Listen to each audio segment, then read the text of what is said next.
Hello, this is a guided tutorial where I will teach you how to do projection mapping through recreating a scene I made for Salt Lake Community College's performance of Macbeth in 2025.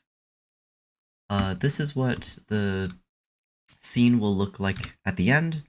The stage was shaped in the shape of a crown, and so these pillars were all what I was mapping onto, as well as a big moon at the end. And so this is the scene that we'll be creating. So let's get right into it. So the first thing that you'll do is create a new project. You can name it whatever you want.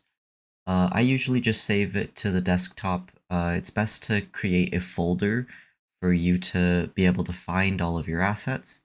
Once you have it created, you can skip past this initial select media section. You'll just click and drag the files once you get in. So highlight any files that you want, drag them into the project, and they will appear. First thing that you also have to do is have your laptop connected to the projector. The projector needs to be seen as a secondary monitor. So go to your settings, go to System, Display, and then you want to see that you have two monitors. It may show that it looks like this, and it's just mirroring them one to one. You want these to actually be extended. So once you have your laptop or computer connected to the projector, you'll go to Edit, you'll go to Preferences, and then go to Playback. And then you'll want to select the monitor that is your projector to video stream. This just means that it will display whatever it'll mirror the display of whatever your program is showing. And then you can edit the map so that it's correctly adjusted to whatever set you're working on. So now to get started, you'll click and drag your assets over to this blank area, which is called the timeline. It will create a project for you or a sequence, and you can use that blue line and arrow at the top to what's called scrubbing through, or basically quickly play through whatever videos are in the scene. The first thing you want to make sure you have correct is the sequence settings. So go up to the top left again, click sequence, and then click sequence settings. The main thing here is you want to make sure that the resolution is correct. If it's too small or too big, it won't map correctly.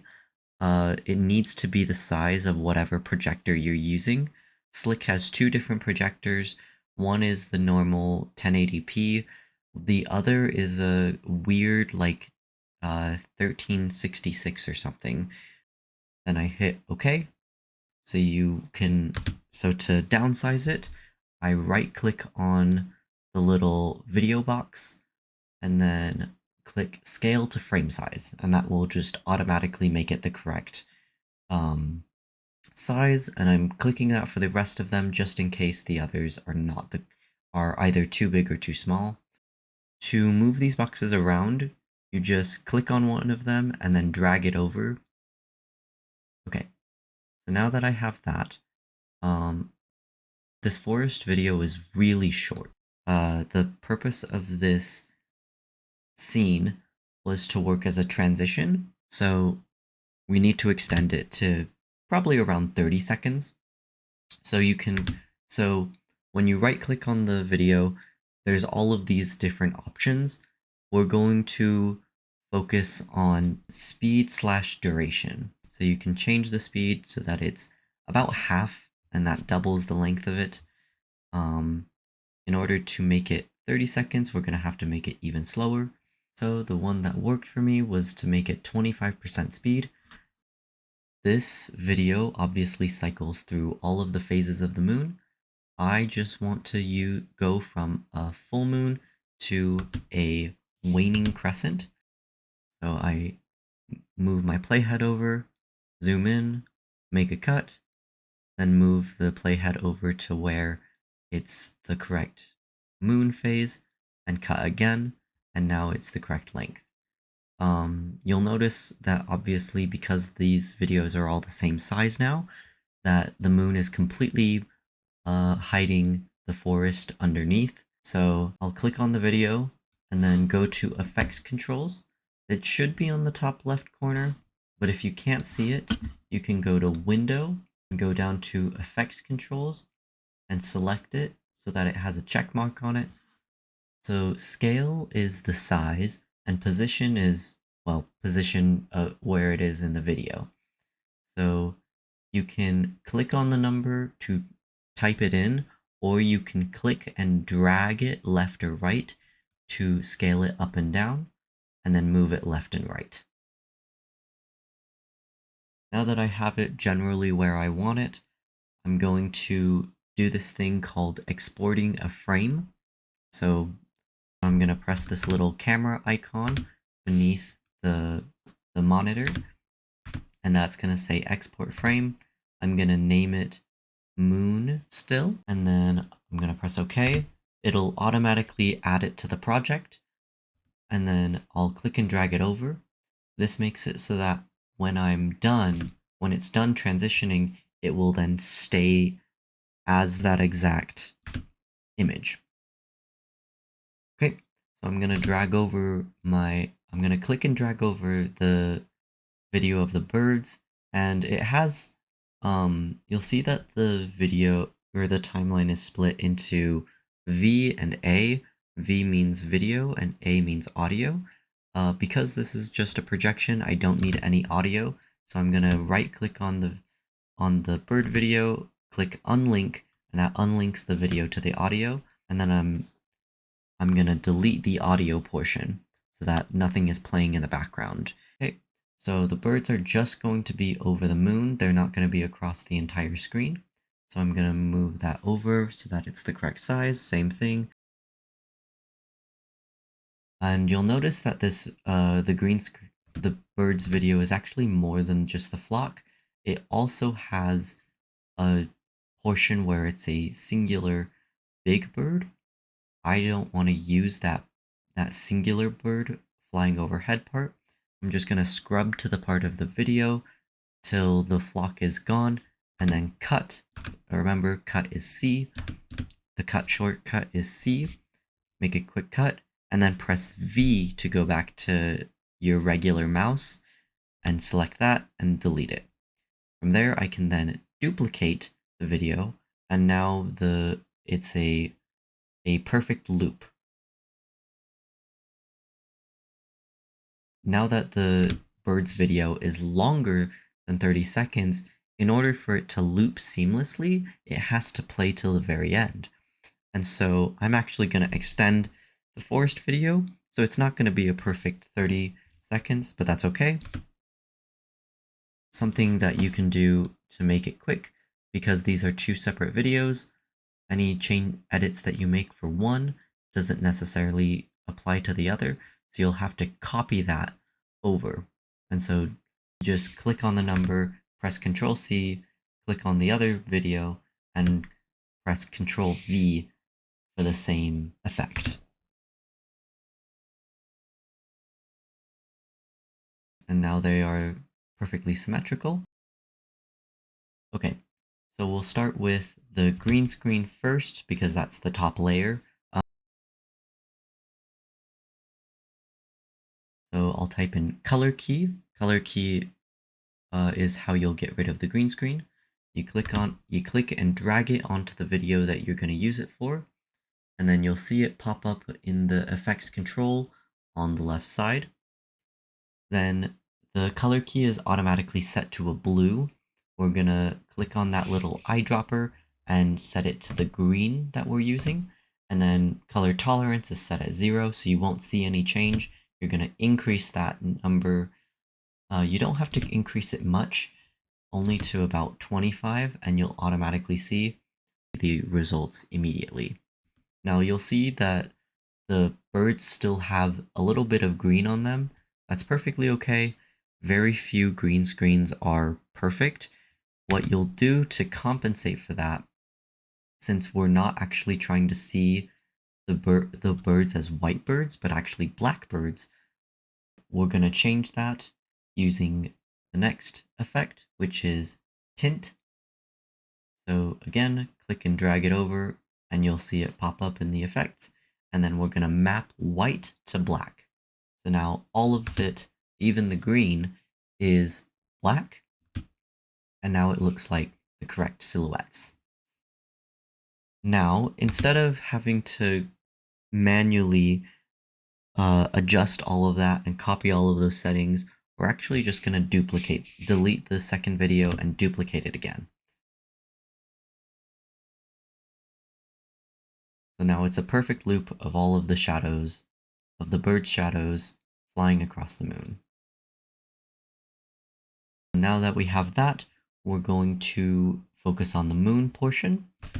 We only want to see the moon, we don't want to see all that black part, but you can't use tint on this because mapping all of the black would also map all of that gray area on the moon to white. So we're going to use what the most important part of projection mapping is, which is masking. So you go over to opacity and you click the ellipsis icon, and that creates a mask in the shape of an oval. If you click on the center of the video and drag it, that moves the mask around. And then if you click on one of the squares and drag that, the little squares are called vertices, and that allows you to change the size of the mask. I'm going to hold shift and it will then increase the size of the mask uniformly, so the same on all sides. Then I'm going to shrink it till it's about the size of the moon. I'm going to keep making little adjustments until it's the correct size. An additional thing is that the moon actually moves during this video, and so you'll see that black space coming back actually as the video goes on. And so in order to compensate for that, I'm actually going to change the mask so that it's the size of the moon when it's moved instead of the size of the moon when it's perfectly full.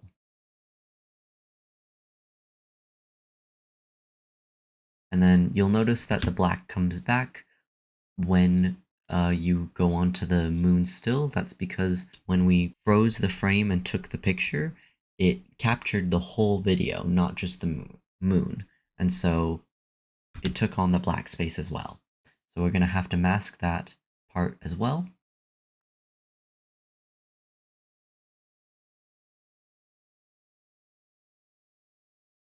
So I'm playing it back and forth.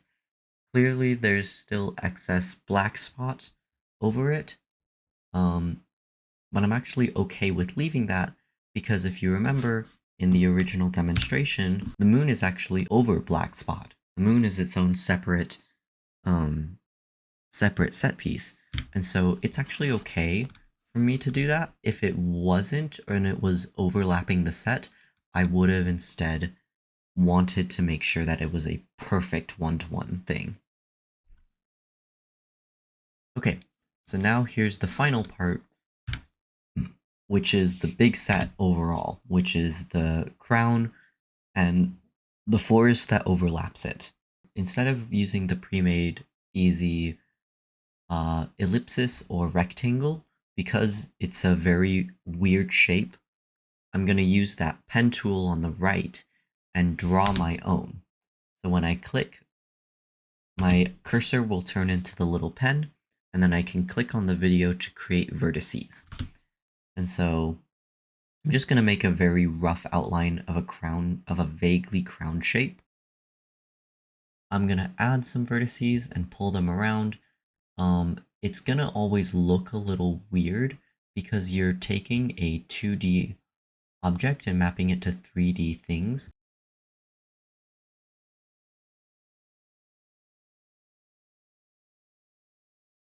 I think that looks good. And so now that it's done, I'm going to hover my cursor over the end of I'm going to click on the end of the video, which has which will give you a red line, and then right click and press Apply Default Transition. It just means that it automatically fades out. So now you go over to the top left, press Export. You'll name your scene. I recommend naming it either whatever the video is, so full moon to waning moon over forest, or you want to name it wherever you are in the script. So Act 1, Scene 1. Whichever makes more sense to you when you're doing this. Then you'll go down and you'll turn off audio, you'll turn off effects, and you'll turn off metadata, because the only thing that you're using is the video. And so then you'll select where you want to save it. I'm going to just save it in this tutorial. Save, and then press export.